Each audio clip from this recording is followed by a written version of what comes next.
Selamat pagi semua.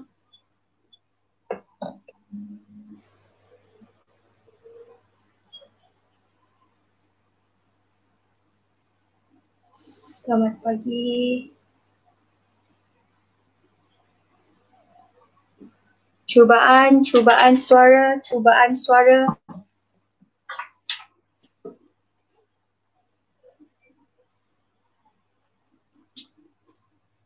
Okay, pada pukul 10 nanti kita akan memulakan sesi singgah sembang mak bersama panel jemputan kita daripada Kementerian Pendidikan Malaysia. Okay, sebelum tu saya nak uji suara. Selamat pagi yang menonton live streaming daripada talk show Singgah Sembang Mak pada pagi ini. Okey, jangan lupa like dan share video ni ya. Like dan share supaya kita rating penonton kita bertambah. Sebelum tu saya ingin memperkenalkan diri saya bagi yang belum mengenali. Saya Roselia Richards selaku moderator pada pagi ini untuk rancangan talk show Singgah Sembang Mak. Selamat pagi. Yang ada menonton tu sila komen ya. Sila komen. Sila share juga video ni pada pagi ni supaya ada yang menonton juga nanti.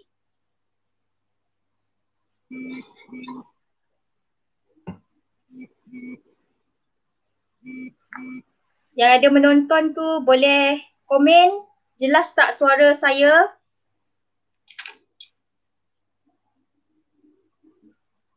Testing. Cubaan suara.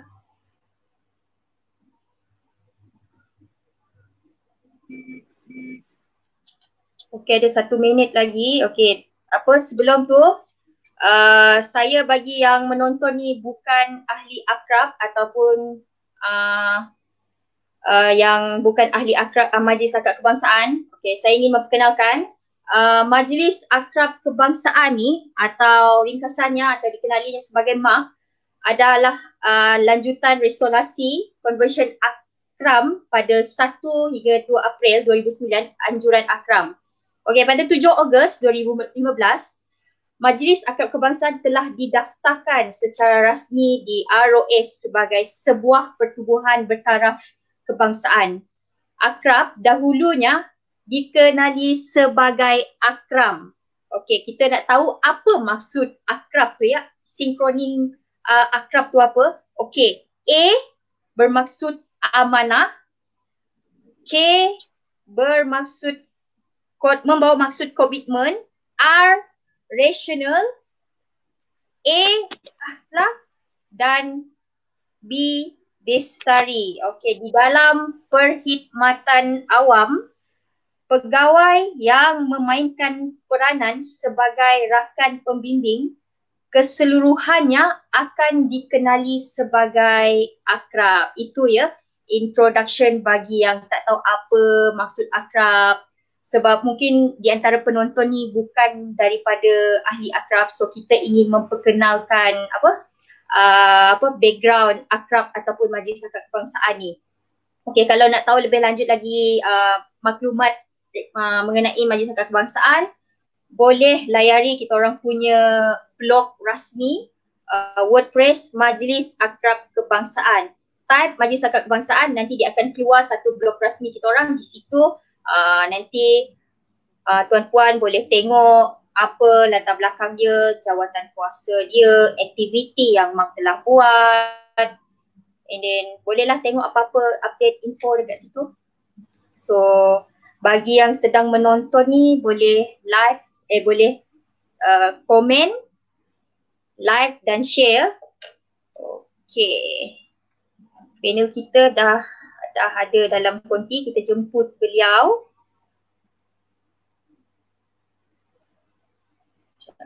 Assalamualaikum. Selamat pagi, Okey, Ros. selamat pagi Puan. Sihat tak hari ni? Alhamdulillah, masih sihat lagi.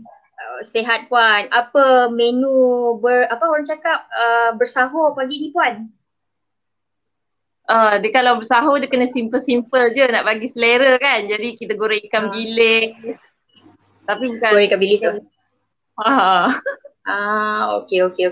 Okey, latar belakang Puan ya. Puan Suelen ni daripada Kementerian Pendidikan Malaysia. Saya difahamkan beliau sebelum ni daripada Kementerian Belia dan Sukan. Dan beliau merupakan salah seorang ahli akrab yang sangat aktif di Kementerian Belia dan Sukan. Puan baru berpindah di Kementerian Pendidikan Malaysia ke? Dalam 2 bulan. Baru 2 bulan. Baru jugalah. Sangat baru. Okey. So Puan boleh kongsi kepada kita ataupun share kepada kita latar belakang Puan lah. Macam mana, apa latar belakang daripada macam mana boleh join akrab ni, apa yang mendorong Puan untuk join akrab ni? Boleh, insyaAllah. Terlebih dahulu saya ucapkan terima kasih banyak kepada Majlis Akrab Kebangsaan yang sudilah menjemput saya yang tak seberapa ni untuk bersama-sama bagi program Singgah Sembang. Alhamdulillah pagi ini diizinkan oleh Allah sama-sama. Kebetulan saya pun memang tak kerja, bukannya tak kerja, maksudnya work from home lah ni. Saya punya giliran bekerja Rabu, jadi Khamis Jumaat ni work from home. Pagi tadi pun masih pegawai telefon, selesaikan tu, selesaikan ni, macam itulah. Baru lagi di KPM, sebelum ni di Kementerian Belia dan Sukan, jawatan saya S19, Pembantu Belia dan Sukan. Grade rendah sahaja. Jadi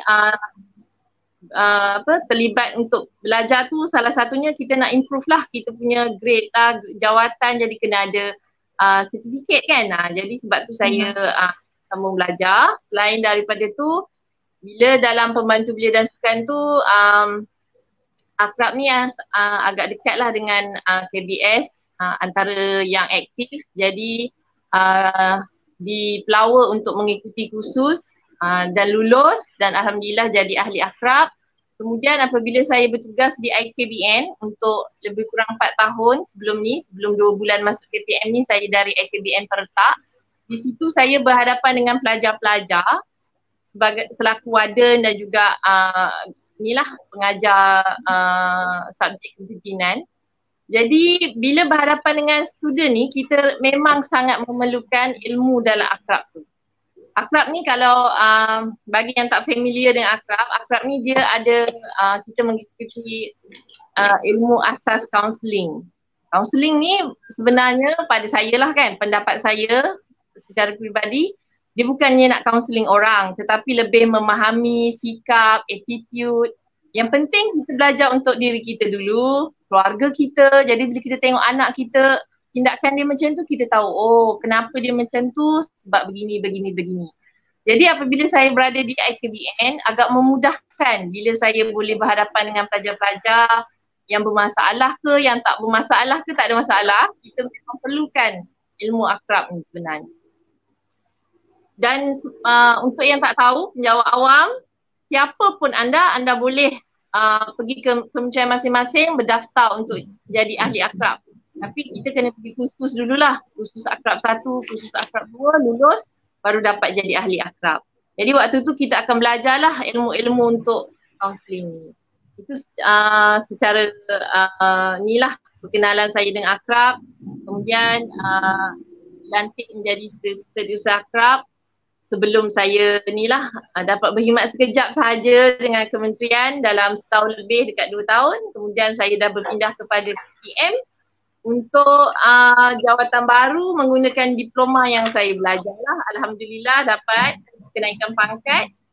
Jadi sekarang dekat Kementerian Pendidikan Malaysia, bahagian pembangunan kurikulum sebagai penolong pegawai takbir N29. Itu sedikit lah mengenai akrab. Bagaimana pula dengan sejarah pendidikan Puan ya? I mean yang Puan ingin kongsikan pada pagi ini, adakah memang Puan bermula daripada asas dahulu sehingga yang Puan sehingga apa yang Puan ada sekarang ni? Okey, baik. Sebenarnya saya bekerja kerajaan 2008, tapi saya belajar secara separuh masa ni 2005. 2005 tu saya dah bekerja juga, tapi maksudnya kerja swasta lah kan. Okey. Dan juga waktu tu saya mengandung anak kedua. Maksudnya waktu tu saya dah daftar belajar di UTM Kuala Lumpur. Kemudian dapat jawatan baru 2008 tu saya masih meneruskan diploma saya sehingga tamat 2010. Maknanya dalam lingkungan 5 tahun. Tapi pada 2007 saya ada tangguh 2 semester iaitu selama setahun kerana ada masalah peribadi kaitan waktu tu ada perceraian yang berlaku kepada diri saya apa semua, jadi saya tangguh sekejap. Kemudian saya kuatkan semangat, kena sambung juga sebab dah nak habis. Saya fikir ujian hidup ialah masalah rumah tangga ke apa ke, itu satu cabaran, jadi kita teruskan juga. 2010 tu saya tamat belajar diploma. Kemudian rehat, 2011 saya tak ada buat apa-apa. Jadi disebabkan dah biasa hari Sabtu Ahad saya pergi kelas, dia rasa pelik bila Sabtu Ahad tak ada kelas. Sebab dah lama kan, dah 4 tahun lebih kita dah pergi kelas je Sabtu Ahad. Bila tiba-tiba kita rehat tu kita rasa macam kosong kan. Jadi saya pun masa tu saya dah berumah tangga dengan semula, jadi saya tanya suami boleh tak sambung belajar. So dia kata layak ke kan, maksudnya boleh ke diploma saya untuk sambung degree. Saya kata alhamdulillah CGPA saya elok sebabnya UTM masa tu dia tak bagi kita ambil 3 subjek dari lebih untuk 1 STEM. Maksudnya tak boleh lebih 12 jam kredit. Tujuan dia untuk yang bekerja macam tu lah boleh fokus dengan subjek. Jadi sebab tu alhamdulillah lah saya punya CGPA okey. Jadi saya sambung balik degree 2012, saya sambung sehingga 2015. Masa tu saya dapat beasiswa JPA. Itu pun dah hampir setahun saya belajar. Waktu belanjawan tahun 2012 tu Najib umumkan untuk mengalakkan pejabat awam menyambung pelajaran, dia buka beasiswa JPA. Jadi saya mohon dan layak. Dapatlah beasiswa JPA. Habis degree 2015, saya tak buang masa, saya tak payah fikir-fikir, tak payah rehat-rehat, saya terus sambung buat master lah. Cuma waktu tu saya dah tahu saya kena cari guna duit sendiri. Jadi saya survey dulu, survey untuk semua universiti dalam IPTA dalam Malaysia yang mana harganya yang agak berpatutan dan saya mampu untuk tanggung. Jadi saya pilih UPSI Tanjung Malim. Sekarang saya masih sebagai pelajar separuh masa di UPSI lah.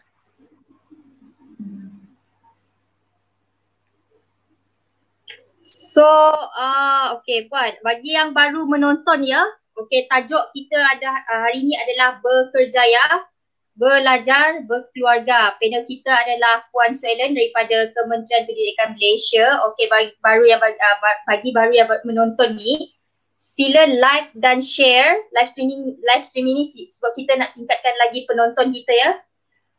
Okay Puan, okay. Dalam masa yang Puan nak decide untuk belajar ni kan, nak tahu juga apa dorongan dan apa orang cakap dorongan dan motivasi Puan.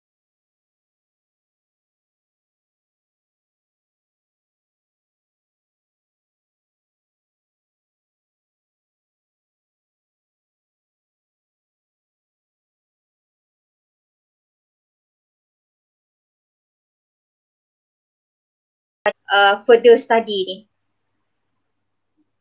Okay, untuk dorongan ya, terus macam saya buat secara separuh masa ni 3 sijil lah kan. Yang pertama diploma, lepas tu ijazah sarjana muda, kemudian ijazah sarjana. Okay, untuk mula-mula diploma tu saya buat adalah kerana saya ingin menebus kesilapan saya dulu. Sebelum saya berumah tangga, sewaktu saya baru lepas SPM, saya sambung diploma di UiTM Jengka. Tapi saya tak tamatkan pengajian tersebut kerana kesilapan saya sendiri, bukan kerana kesilapan orang lain atau apa. Jadi saya rasa saya telah menghapakan harapan ibu bapa saya.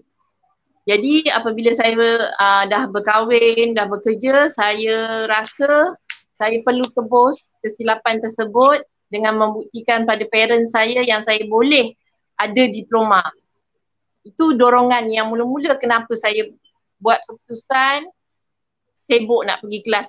Maksudnya ialah kita boleh pilih untuk bersantai dengan anak kecil, dengan family, tapi kenapa kita willing untuk pergi ke kelas kan. Jadi itu yang pertamanya.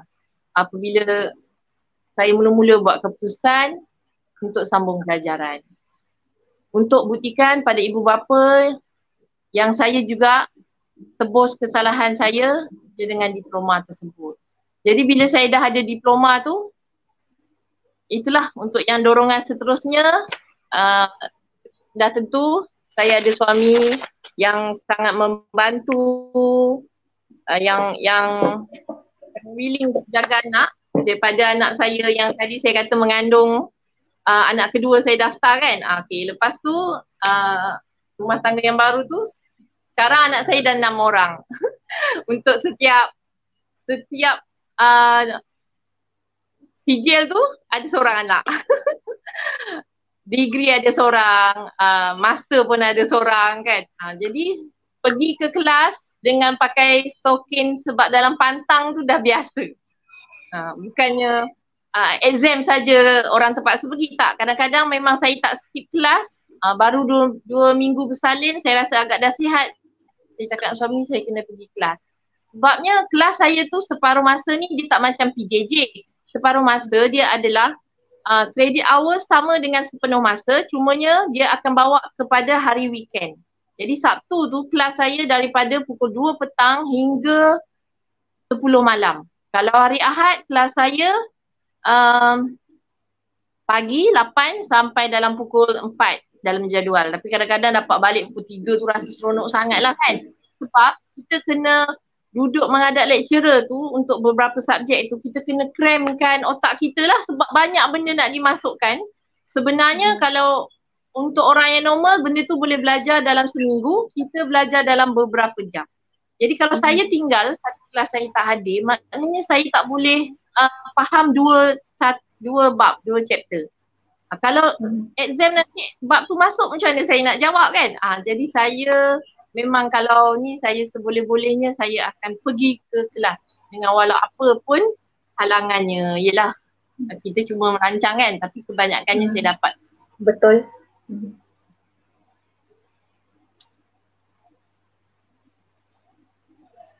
Puan apa cakap sepanjang puan melanjutkan pengajian separuh masa ni, kita orang nak tahu juga apa isu dan cabaran yang puan hadapi. So orang cakap bukan mudah ya, yang macam yang saya cakap tadi, ada keluarga, ada kerja hakiki. So nak tahu juga apa isu dan cabaran puan hadapi sepanjang melanjutkan pengajian separuh masa ni. Okey, pada saya lah masalah yang paling besar kepada saya kewangan lah, sebab saya bukan grade besar, grade saya grade kecil, suami saya kerja sendiri, jadi kita tak ada backup financial yang kuat. Untuk belajar ni bukan setakat yuran yang kita kena tanggung kan, tapi dari segi perjalanan tu, kalau minyak, tol, tidur, makan, buku, benda-benda macam tu kan. Jadi kalau kerap, maknanya makin banyaklah expenses tu akan berlaku. Jadi pada saya Allah mudahkan urusan saya dikelilingi oleh orang-orang yang sangat membantu untuk menangani benda-benda masalah kewangan yang saya rasa besar tadi. Antaranya saya waktu di Kementerian Belia dan Sukan, saya duduk kerja di Perak. Saya dari Kampar Perak. Jadi nak travel ke kelas di Kuala Lumpur. Jadi agak tinggilah kosnya. Dekat Kuala Lumpur tak ada tempat untuk menginap, dah tentu nak kena cari bilik lah. Experience tidur dalam kereta ada kan, tapi takkan tiap-tiap minggu kan. Alhamdulillah pegawai saya, bos saya iaitu pengarah waktu tu, di pengarah Jabatan Belia dan Sukan Kuala Lumpur, wilayah Persekutuan Kuala Lumpur, Cik Fauzi bin Arifin selaku pengurusi akrab KBS juga sekarang ni.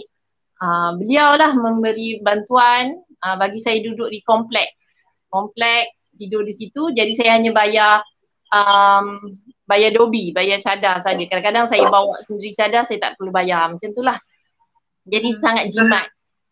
Saya tak perlu bayar hotel ke, tidak, paling kurang pun RM60 kan, nak kena hotel bajet sekalipun kan.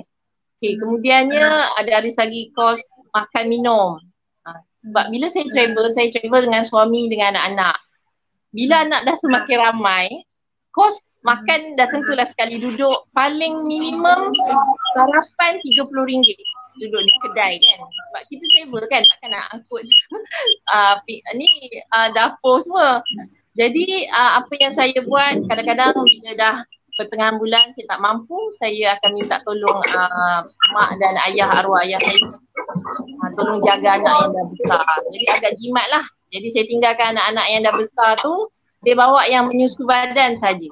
Sebab anak saya semua menyusu badan, jadi saya bawa yang tu je.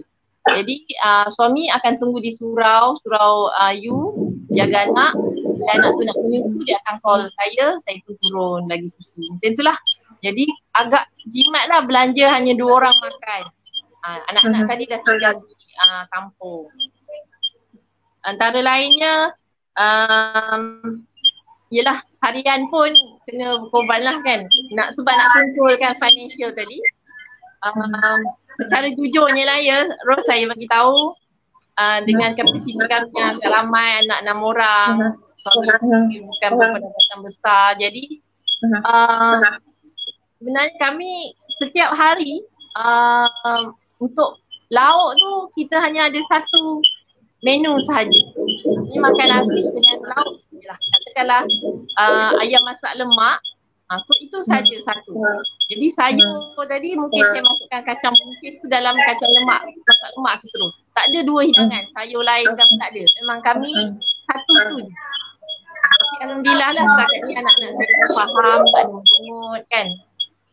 Syukur, sangat syukur sebab dikelilingi orang yang sangat membantu saya dalam menangani isu-isu tu.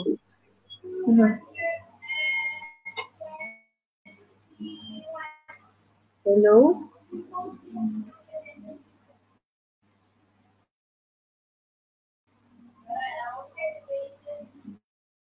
Ke yang sebelum ni dia bagi pelepasan bila saya ada kelas. Maksudnya kita boleh bincang. Kadang bila dah tahu minggu tu saya ada kelas, bos saya kata okey tak apa, kita tak buat program tu minggu ni, kita buat minggu yang you tak ada kelas. Jadi memang sangat membantulah. Sangat membantu saya dalam untuk meneruskan kelangsungan saya untuk belajar. Saya sangat bersyukurlah. Kalau macam pergi ke katakanlah nak bersosial untuk yang family tadi, maksudnya ialah bila Sabtu Ahad orang selalu buat kenduri kan. Jadi saya support lah daripada suami pun, keluarga dia pun faham bila saya ada kelas. Mak saya pun cakap, walaupun kenduri tu kat rumah mak saya cakap tak apa kamu tak payah datang, ni kenduri tahlil je, kamu pergi je kelas. Sampai macam tu mak saya dan keluarga faham yang kena utamakan kelas. Tak perlu attend ke ni lah, kenduri-kenduri. Maksudnya tadi kalau daripada sokongan daripada ahli keluarga, daripada majikan, itu adalah peranan yang terbesar Puan sehingga tahap inilah. Ya betul. Contohnya macam yang macam ada gangguan teknikal lah. Saya mencari dengar suara orang lain kan. Rumah saya senyap je, anak-anak masih tidur. Okey. daripada segi sacrifice pengorbanan yang puan buat tadi, seperti kita tahu kalau puan ni dah ada family, mungkin masa hujung minggu tu banyak di luar untuk kuliah, menghadiri kuliah. Lepas tu untuk attend ke family gathering tu puan terpaksa korbankan untuk tidak pergi sebab lebih mengutamakan buat masa ni untuk prioritize untuk menghadiri kuliah. And then dari segi financial tadi mungkin bajet dia memang orang cakap apa yang ada je lah sekarang ni, kena berjimat lah. So macam mana daripada penerimaan anak-anak puan, mereka boleh macam faham keadaan puan yang melanjutkan pengajian separuh masa ni? Dia macam ni, disebabkan saya dah tahu yang saya akan kekurangan masa dengan anak-anak. Jadi seboleh-boleh waktu-waktu lain tu saya akan betul-betul tumpukan lah. Contohnya macam kami Kementerian Belia dan Sukan apabila pergi kerja, pergi program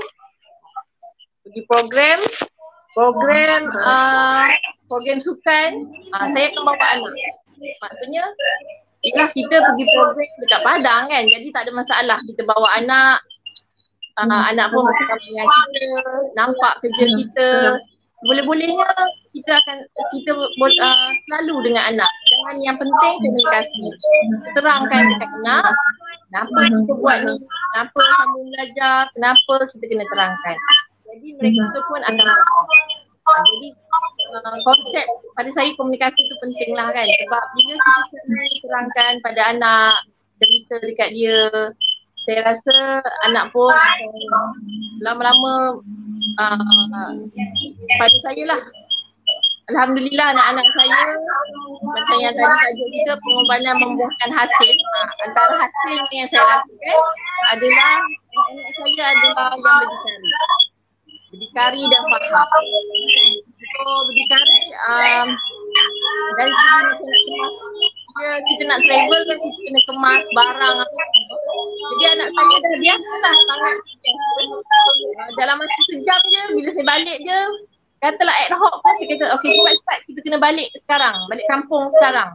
So dalam masa setengah jam pun dia dah boleh tahu apa nak buat. Macam setakat menguruskan beg dia, baju dia ke, tetapi dia boleh uruskan di bahagian dapur. Dia tahu makanan kena bawa atau kena masuk dalam peti ais ke, itu semua dia orang alhamdulillah sangat berdikari. Sampaikan saya rasa macam kesian dah dekat anak saya yang terutama yang besar-besar kan, sebab mereka lama nampak macam mana kita berkorban tu. Bila kita nak belikan baju raya, contohnya kita pilih yang elok sikit, ialah kita dah rasa mampu, tahun ni mampu ada duit lebih, kita rasa nak beli yang elok sikit, harga mahal, dia akan cakap tak payahlah, mahal sangat ni mama, kita ambil yang murah je. Sampai macam tu kan, kita Allah sekiannya kita rasa macam tu. Alhamdulillah lah pada saya, itulah antara hasilnya bila kita bersama-sama dengan anak dari segi belajar, bekerja, kita buat bersama-sama. InsyaAllah. Okey. Bagi penonton yang sedang menonton ni, kalau ada soalan boleh komen dekat bawah ya. Nanti saya akan paparkan puan student jawab. Dan lalu bagi mungkin ada di antara yang pengajian tapi belum tiba lagi mungkin ragu-ragu lagi boleh tanya dengan dekat ruangan komen. Sekarang yang baru menonton ya, tengah langsung singgah tajuknya belajar keluar. Antara pengorbanan macam ni lah Ros. kan kita tengah belajar tu tengah malam nak datang, nak itu nak ini kan. So kita kena bersedia lah. Kita rasa kita kena set minda kita, benda ni kita akan ingat sebagai kenangan manis. Kita jangan stres-stres. Kalau stres nanti result kita pun tak berapa elok. Penting kita nak jaga CGPA kita kan. Pada saya bagus sebab saya pernah dulu saya full time diploma tu, bila part time diploma saya nampak apabila dalam kelas pun lecturer suka berinteraksi dengan kita sebab dia tahu yang apa kita belajar tu kita dah buat di alam pekerjaan. Jadi itu satu advantage lah untuk orang yang sambil bekerja ni. Jadi bila dalam kelas pun kita faham apa yang diajar sebab kita dah buat di pejabat. Kalau mungkin di pejabat kita buat tanpa faham, maksudnya bos suruh kita buat. Jadi bila kita pergi kelas tu, kita enlargekan kita punya knowledge. Oh, kenapa buat ni sebelum ni? Lecturer ajar. Inilah dia punya basic dia, ini. Baguslah macam tu kan pada saya. Jadi benda tu yang menyebabkan saya jadi minat. Macam sekarang bila buat ijazah sarjana ni, saya belajar cara kualitatif, cara kuantitatif, lepas tu dengan instrumen lah apa kan. Bila kita hadapi di pejabat, kita tengok oh ini sebenarnya instrumen. Tapi kita cakap dalam hati sendirilah kan, tak adalah nak cerita kat orang kan. Jadi benda tu sebenarnya pada saya interesting. Bila kita tengok oh ini yang belajar, jadi kita rasa lebih kerdil sebenarnya sebab banyak lagi yang benda kita tak tahu. Betul. Okey Puan, kita soalan terakhir daripada saya. Okey, mungkin dengan saya bagi saya Puan ni inspirasi kepada saya. Kalau Puan punya saya buat. Okey, apa kata-kata semangat Puan kepada mereka yang di luar sana sedang menonton ni dan yang menonton berkenaan dengan belajar, berjaya dan ada keluarga. Apa nak yang ingin melanjutkan pengajian? Faham. Sebab ramai yang orang kadang tu tanya, saya rasa nak sambung tapi tak kuat lah kan. Orang selalu kata macam tu kan. Saya rasa nak sambung tapi masih ada tapi kan sebelum nak sambung belajar tu kan. Okay, yang pertama pada saya lah, bila kita isteri ni, first kena dapatkan consent daripada suami. Kalau suami consent, barulah kita boleh. Alhamdulillah Allah bagi suami yang baik, yang izinkan saya sambung belajar, yang sudi jaga anak waktu kita pergi kelas kan. Itu yang penting. Ada dua-dua suami isteri tu berpakat bersama-sama. Okay. Jadi bilalah suami tadi dah bagi konsen, kita tak payahlah fikir panjang-panjang sangat kan. Sebab kalau saya dulu fikir sangat panjang dengan grade 19 gaji kecil tu, saya rasa saya tak sambung sampai sekarang kan. Sebab ramai yang kadang cerita kat saya cikgu yelah kan, cikgu grade 41 ke atas, obviously berbeza gaji dengan saya, tapi masih berfikir untuk sambung ke tidak. Dengan bila tanya suami bagi, suami saya tak ada masalah, dia okey je. Tapi dia masih ragu-ragu kan. Pada saya tak perlulah ragu-ragu kan, sebab itu untuk diri kita. Jadi betulkan niat, belajar tu adalah untuk diri kita. Jangan rasa sangsi, keep positif, fikir benda ni bukan setakat untuk naik grade ataupun naik jawatan, tapi adalah untuk diri kita. Kita nak tambah knowledge. Knowledge ni ialah kalau dari segi Islamnya Ros, bila kita dalam kelas tu, kita adalah duduk dalam majlis ilmu. Duduk dalam majlis ilmu tu, malaikat memayungi semua orang yang duduk dalam majlis ilmu. Itu satu. Yang keduanya, kita sentiasa dalam taman-taman syurga bila kita dalam majlis ilmu kan. Jadi apa lagi yang kita nak risaukan kalau kita pergi, kalau kita dicabut nyawa dalam keadaan belajar pun alhamdulillah itu adalah satu jihad yang besar pada saya. Kemudian kita ikhlaskan belajar kerana Allah, kerana ilmu, bukan setakat nak dapatkan grade lebih besar.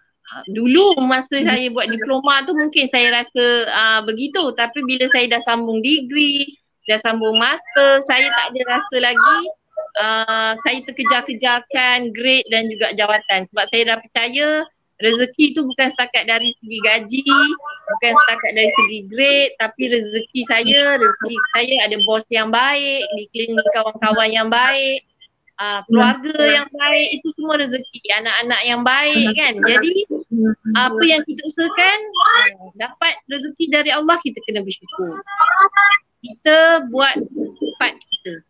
InsyaAllah pada saya tak ada masalah. Bagus untuk kita menambah ilmu, jangan rasa nak berhenti.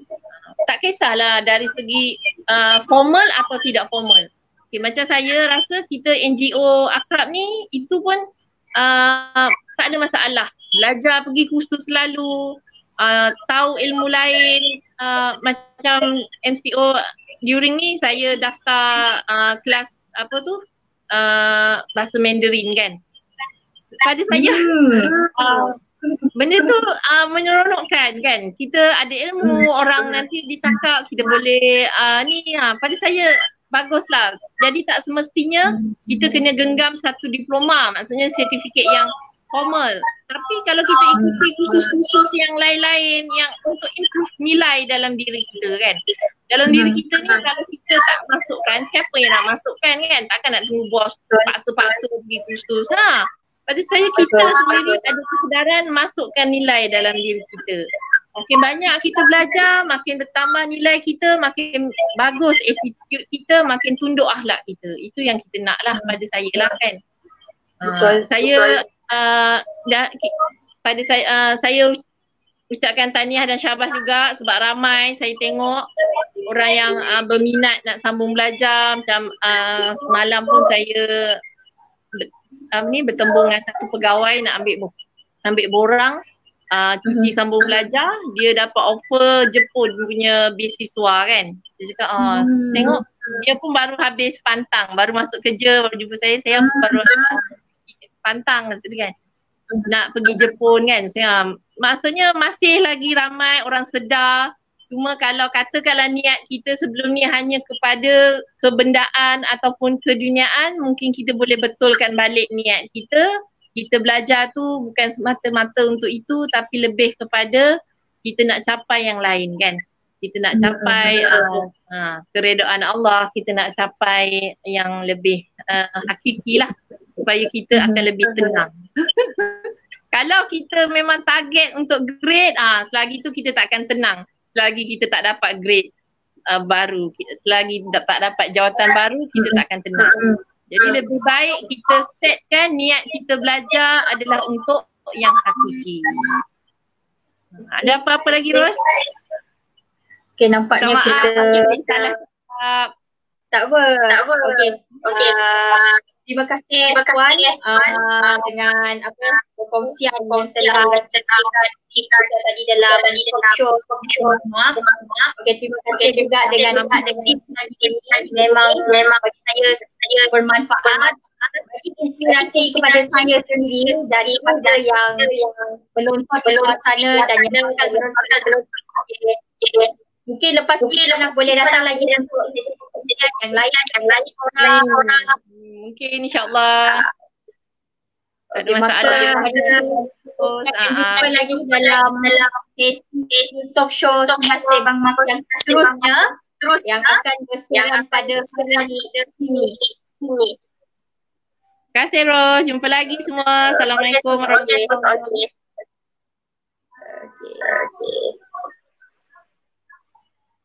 Okey, terima kasih kepada penonton live pada pagi ini perkongsian bersama Puan Suhaila sebagai Akrab Kementerian Pendidikan Malaysia. Semoga perkongsian daripada Puan Suhaila tadi memberi manfaat kepada kita, memberi inspirasi kepada kita bagi yang sedang belajar dan rasa atau rasa ini. Cakap sangat dimotivated untuk habiskan pengajian ataupun bagi yang ada asal melanjutkan pengajian, mungkin konsen daripada Central ni boleh bagi semangat kepada kita semua. Okay. Jangan bagi yang sedang menonton sekarang ni, like dan share. Kita nak naik rating kita lagi dalam talk show singgah mak pada hari Isnin ya, dengan isu dan bakal kita bahaskan. Terima kasih dan salam maaf.